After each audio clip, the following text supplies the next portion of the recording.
So mga par, bukod nga po sa posibleng rematch ni Manny Pacquiao kontra kay Mario Barrios na mangyayari sa buwan ng October dahil sa medyo lumalabo na ang laban ni Pacman kontra sa tatlong PBC fighter na si Mayweather Jr., Tank Davis at Rolando Romero, kung saan mga idol, kasama na din sa rumors na posibleng labanan ni Manny Pacquiao kung pati ang pangalawang laban nito kay Mario Barrios hindi matuloy. Ang bakbakan ni Pacman kontra sa dating unified champion na si Errol Spence Jr. para ituloy ang laban nila na hindi natuloy dati. Meron kasing kumakalat na rumors mga idol na babalik si Errol Spence action sa ibabaw ng boxing ring na isang beses pa bago ito magretero sa boxing sports. At malamang dalawang option lang daw mga idol ang pagpipilian ni Spence dahil isa itong PBC fighter, ang laban sa 46 anyos na si Pacman o ang title fight nito kontra kay Sebastian Pondora na para sa atin mga idol, malabo na talaga bigyan si Spence ng isang title shot ng WBC dahil sinayang nito ang opportunity na binigay sa kanya ng WBC nung naging unified champion si Pondora na hindi naman pala ito napalaban. At kung tayong tatanungin mga idol, Manny Pacquiao kontra kay Errol Spence Jr., masasabi natin na isang match na match talaga ang bakbakan na to.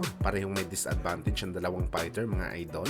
Si Pacman alam natin ang disadvantage nito. Ang edad niya na halos 10 taon na ang tanda kay Spence. At ang dating unified champion naman mga idol. Ang disadvantage nito sa laban dahil sa tagal nito na pagpapahinga sa aksyon matapos ang parusa na tinanggap nito sa kamay ni Terence Crawford. Kaya swak na swak talaga mga idol ang laban na to. Pangit na talaga mga idol matchup si Spence kay Pondora. Ang lakas na talaga kasi ngayon ni Pondora mga idol. Pinahirapan niya nga ang mas malaki at aktibo na si Temsu. Si Spence pa kaya? Isang big money fight din mga idol ang Spence kontra kay Pacquiao. Parehong malalawak ang fanbase nila mga idol na siguradong kikita sa pay-per-view. Kaya abangan natin to mga boss kung mangyayari talaga ang bakbakan.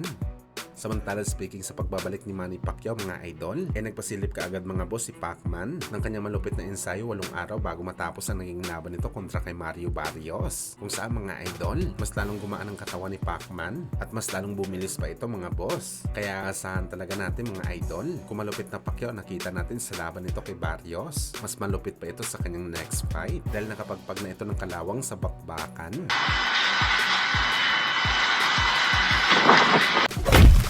Sa kabilang banda naman mga idol, matapos nga po mag-angas ng bantas si General Casimero kay Elijah First, nasisibakin niya lang daw ito mga idol sakali maglaban sila. Hindi naman po mga boss, nakapagtimpi itong si First kay Casimero, tinawag niya ito na unanong mga idol at tinanakaut niya daw ito sa bakbakan kasama pa ang kanyang utol na si Jason. Kasabay nito mga idol, nanawagan din si First sa kanyang mga promoter na ipalaban na siya kay Cuadro Alas. Sa ganun mga idol, para materes niya na ito sa bakbakan. Ano ba masasabi niyo dito mga boss?